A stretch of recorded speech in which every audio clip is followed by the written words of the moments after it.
Hello, my name is Joseph Pirayou. I want to welcome you to In the Beginning Ashur program. Today is part 6 of Ashur Empire and the lost 10 tribes of Israel. The last time that we left these tribes, we have a photo. That was the best I could find. I don't know if you can see that photo. It's the like there are two. If you can show the whole photo on the screen, I can point out certain things. The captivity that we have here of Israel and Judah. The north part is by Ashur Empire, the southern part by Babylon Empire, that they took the southern empire, southern kingdom of Judah. As far as we have the information, that was the best I could find. The purple arrows points to where the Ashur Empire took the tribes at different times. And I had this book that I talked to you about. It's called never mind. It's called The Assyrian Invasions and Deportations of Israel. And in that one, it talks about different kings of Ashur and what they did, who they took from the 10 tribes. That's the general territory that they took these people. And this is the last we see from them in the Bible. And after that, you have to go outside of the Bible into the history of what they call a secular history to find these people. So we have a couple of, right now we're looking for clues, how to get to these locations, where they went, how they went, who are we looking for, at what time. So there are certain clues that I have from Bible that I want to share a few of them today, because there are so many of them. So we have Gospel of Matthew. Let's start from there. Now, I have some friends of mine that they tell me that Old Testament, the God of Old Testament is an evil God. The God of New Testament is a good God. So we don't want to have anything to do with Old Testament. We just want to do New Testament because of Jesus, this and that. I said, fine, however you feel. Like, nobody's forcing you to believe in anything, even Bible or Old Testament, New Testament. However, for me, when I want to try to understand what is going on in this book, without the New Testament, I cannot understand what's going on. Why is the purpose of the Old Testament, or vice versa? There are some things the New Testament is mentioned, and I'm like, have to go to Old Testament to find. And one of the areas here is Matthew chapter 1. This is starts with, it's called the Book of the Generations of Jesus Christ. So this book here talks about generations of Jesus Christ, and it starts with the genealogy of Abraham, right? And one thing that you notice, it comes all the way to chapter 1, verse 16, comes down, says, Jacob begat Joseph, the husband of Mary, of whom was born Jesus, who is called Christ. So it starts from Abraham and comes down to Jesus Christ. Now, in between, you see names of who begat. Who begat means who produced, like begat means from same material comes same material, like a dog begats dog, or a human begats human. So there is no difference, like specific on the gender, I guess, or on the material. Anyway, that's the Old English that they're using here. So in the Gospel of Matthew, you notice father, son, father, son. There is only one time, and there are like two sons are mentioned. And in this Matthew generations or genealogy, 5 women are mentioned. Not all the wives, but 5 women. And the first woman is on verse, let's start with verse 2, because we are following Abraham, Isaac, Jacob, who became Israel. In this story that we're reading here, God is giving blessings as being fruitful, nations coming out of him, kings coming out of him. They would be like stars of heaven, sands of the sea, so many of them that would be so covering, the whole face of earth. I don't know what percentage, but the promise to Abraham, Isaac, and Jacob or Israel is prosperity, nations coming out of them, and kings, rulers. So royal bloodline. So from the gospel that we have here that talks about genealogy of Jesus, we go from Abraham, Isaac, Jacob, and they choose to go through Judah, son of Jacob. And verse 3, it says, Judah begat Phares and Zerah of Tamar. So the first woman mentioned is Tamar, and the only two sons that these are twins are mentioned. That's the only time there are like two brothers are mentioned. Every other time, just one guy, so-called had this son, so-called had this son, so-called had this son. That's the only time they have two sons. What's the big deal? First of all, let's see, as I said, if I want to know what's going on in the New Testament, they get these names, who's Tamar, who's Judah, who's Phares, Zerah. We need to go to chapter 38 of Genesis. And in this case, I will read from this Bible, the Word 26 translation. And there is a purpose I'm reading from this. This is a King James Version. There is a lot of doubt, this, that, and it's not a little bit easy to understand because this chapter is rated X. I don't know how else to put it.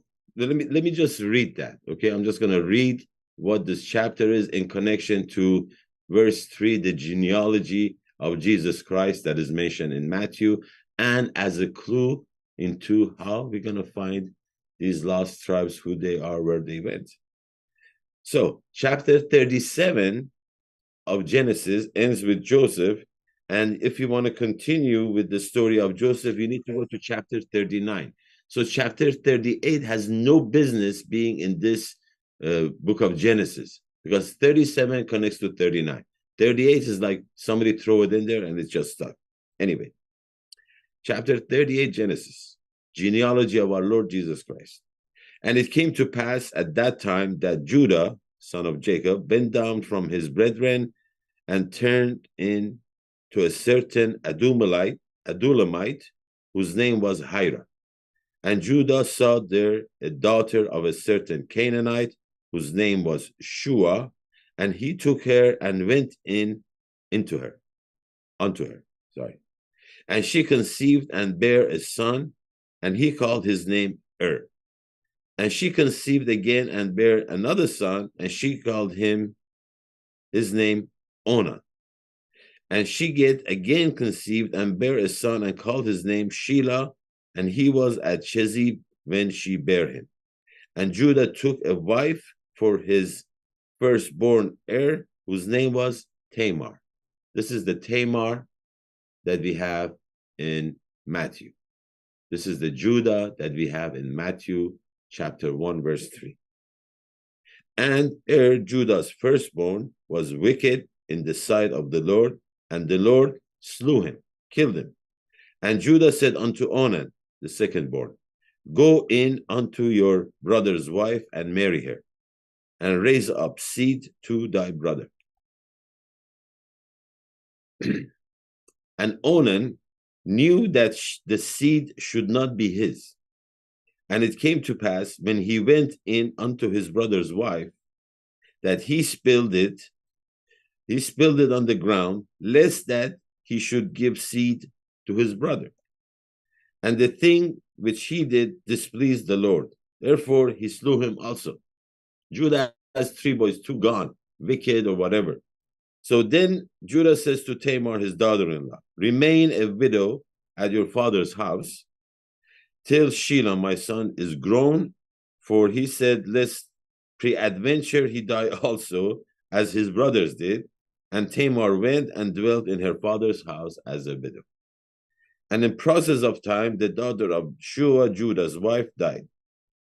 So Judah is becoming a widow himself. And Judah was comforted and went up into his sheep shearers to Timnah, he and his friend Hira the Adulamite. And it was told Tamar, saying, behold, your father-in-law goeth up to Timnah to shear his sheep. And she put her widow's garments off from her and covered her with a veil and wrapped herself and sat in an open place, which is by the way to Timnah, for she saw that Shelah was not given unto him. She was not given to the Shelah, their son, as a wife. When Judah saw her, so imagine she's sitting somewhere, she is not dressed as a widow, and Judah, who is widowed, he passes by. He taught her to be, he saw her, and he says, he taught her to be an harlot. One of the, what they call it, the translation says, he taught the loose woman of the town. So he thinks she's a harlot.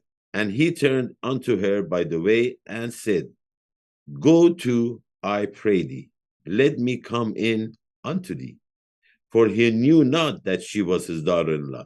I mean, thank God he didn't know. That would be really nasty if he knew she was daughter. Hey, daughter-in-law, come on in.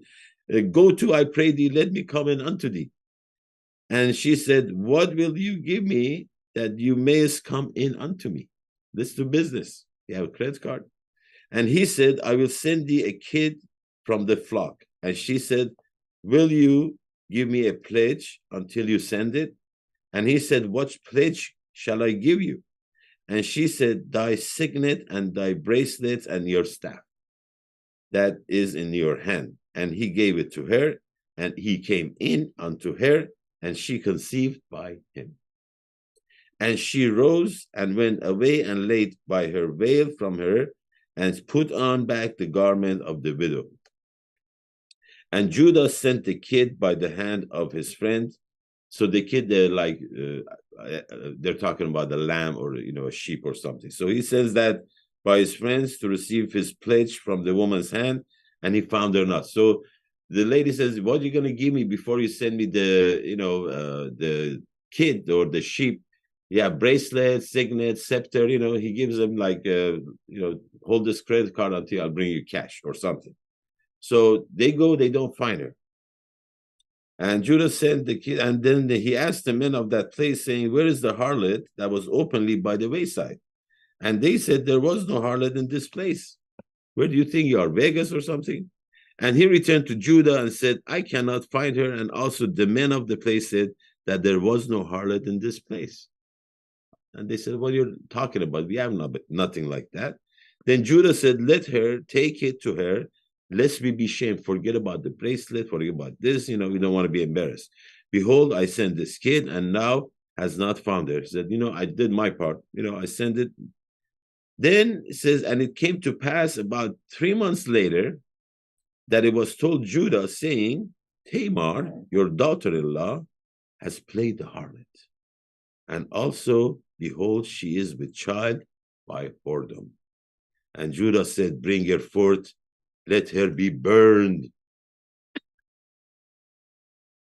Chapter 38, Genesis. You can read it yourself, verse by verse. It's interesting. What is this doing here in this book?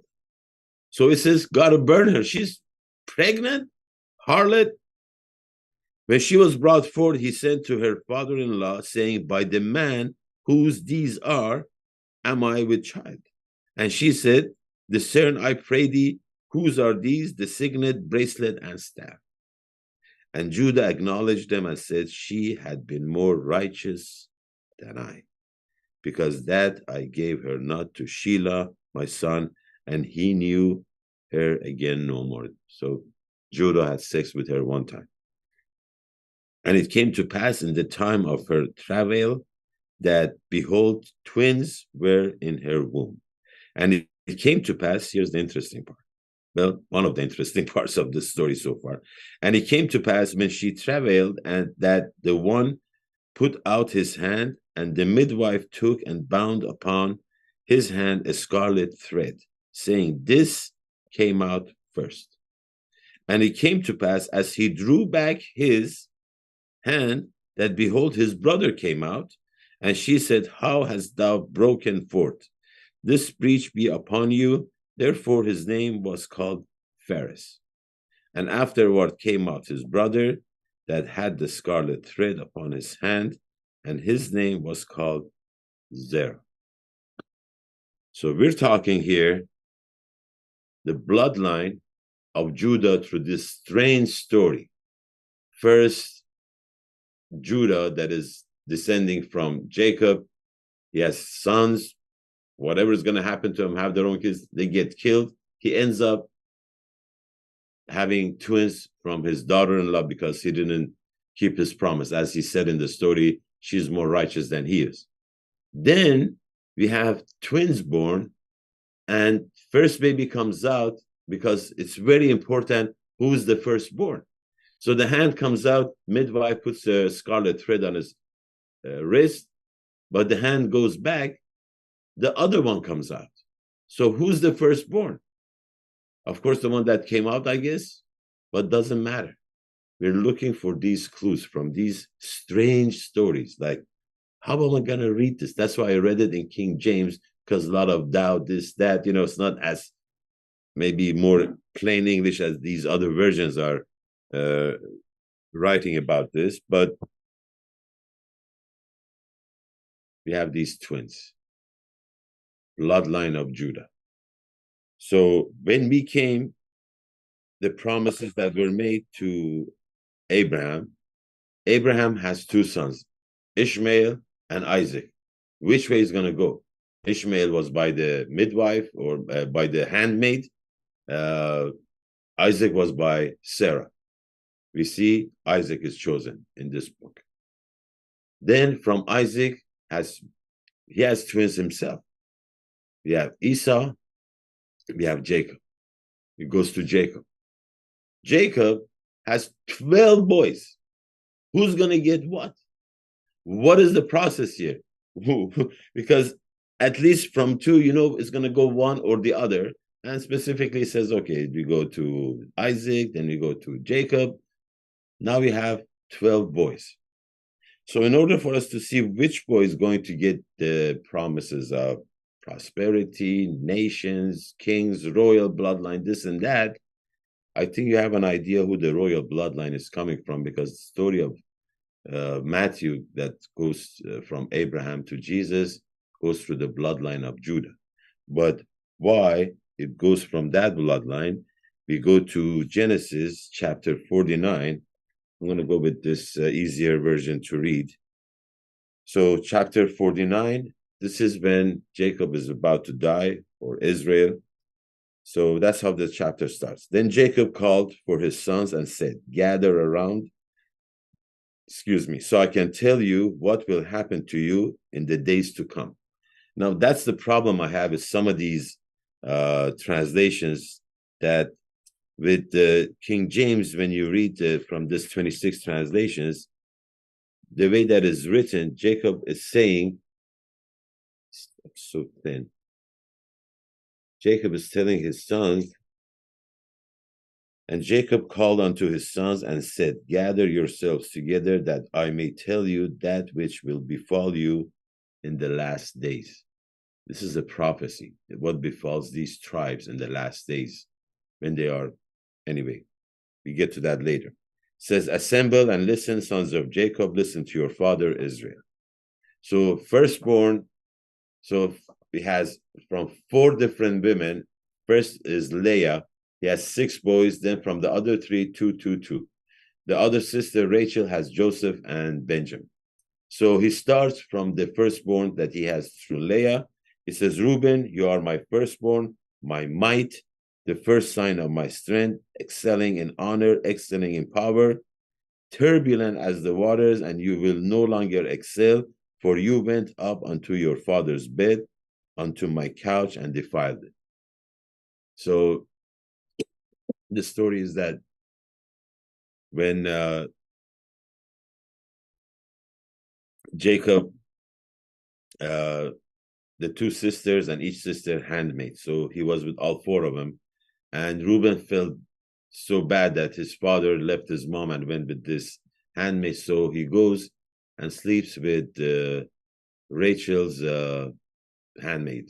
I think her name is Bilbao or something. So here, Reuben is out of the picture. He defiled his what do they call it? His firstborn. He's out.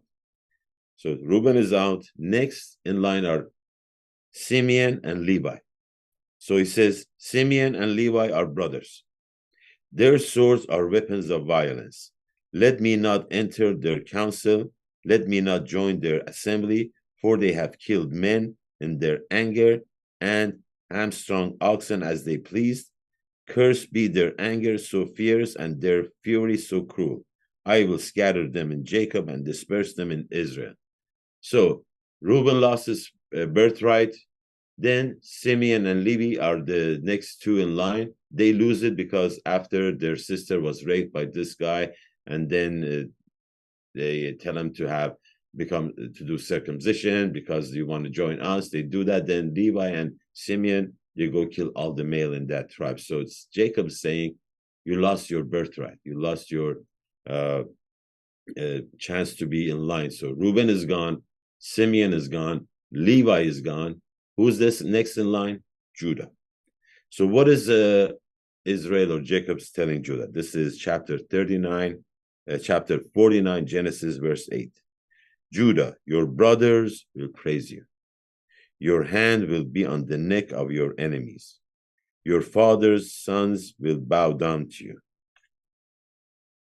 You are a lion's cub, O Judah. You return from the prey, my son.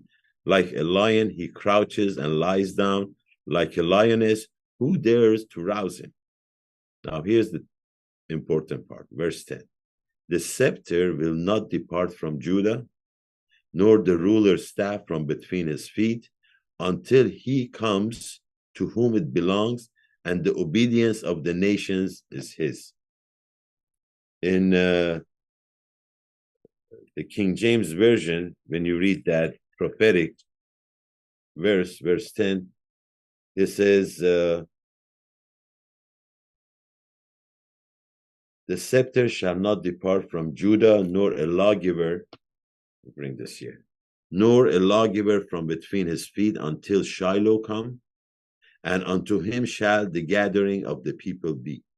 If you remember, one of the promises that God made to Abraham was multiplicity of stars of heaven, being the gate of the enemies. Nobody can conquer them or take over their possession of the gates.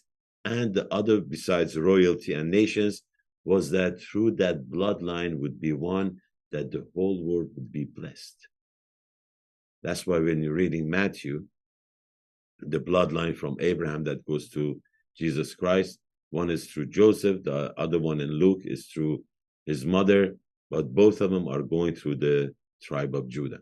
So here we see the royal bloodline is stamped.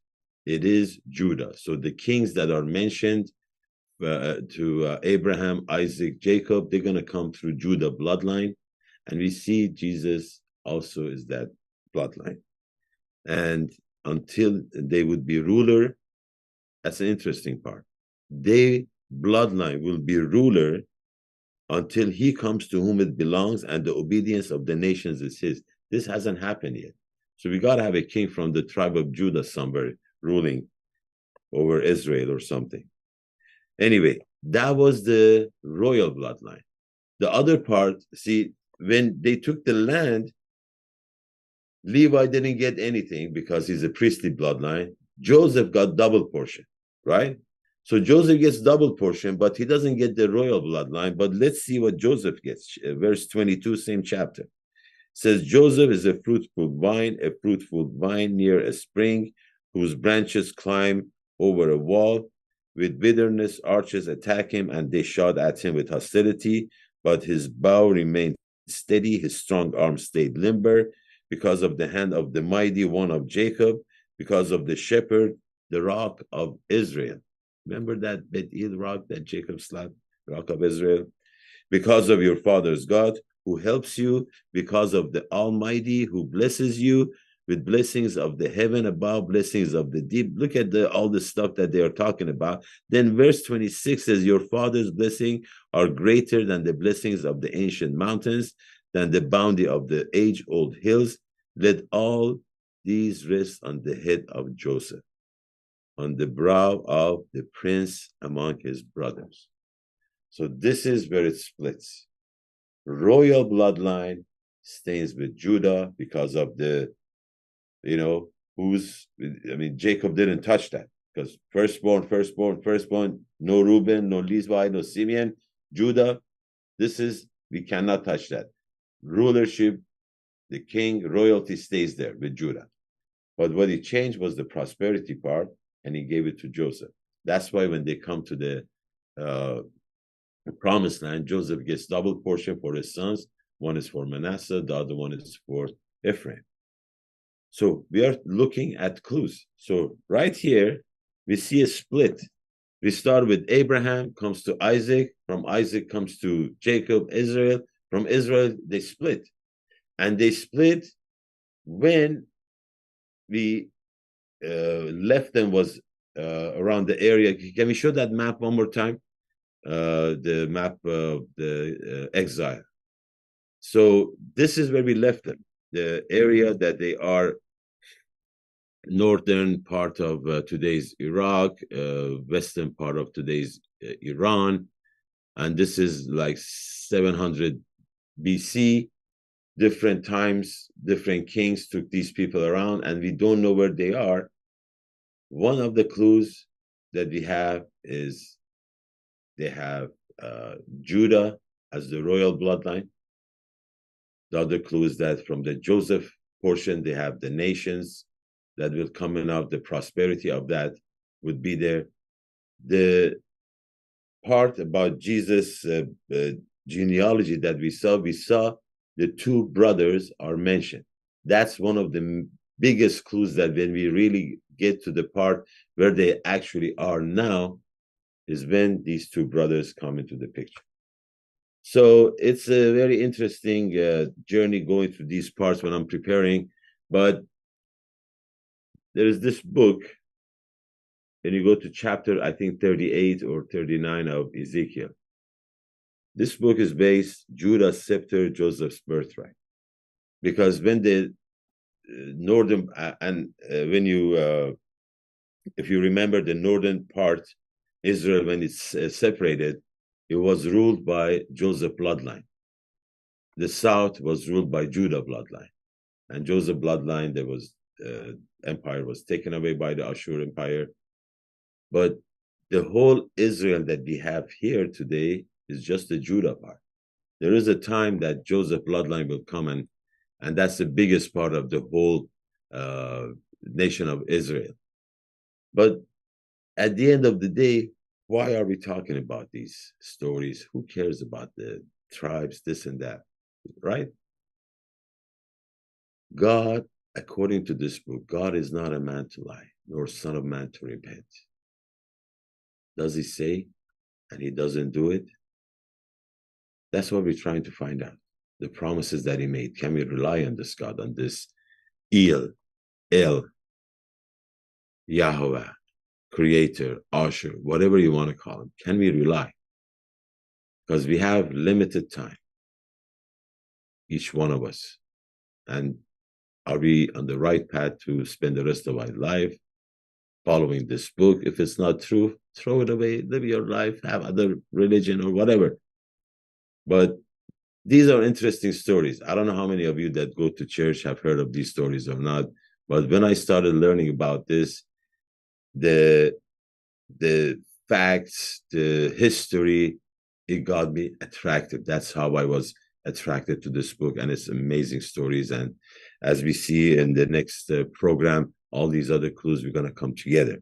So until then, as we have a tradition in this program, we're ready to finish with the Sheikhani. It's what I call the unity dance of my people. The name, Ahia Ashur Chaya Mabchira. Thank you. Sheikhani.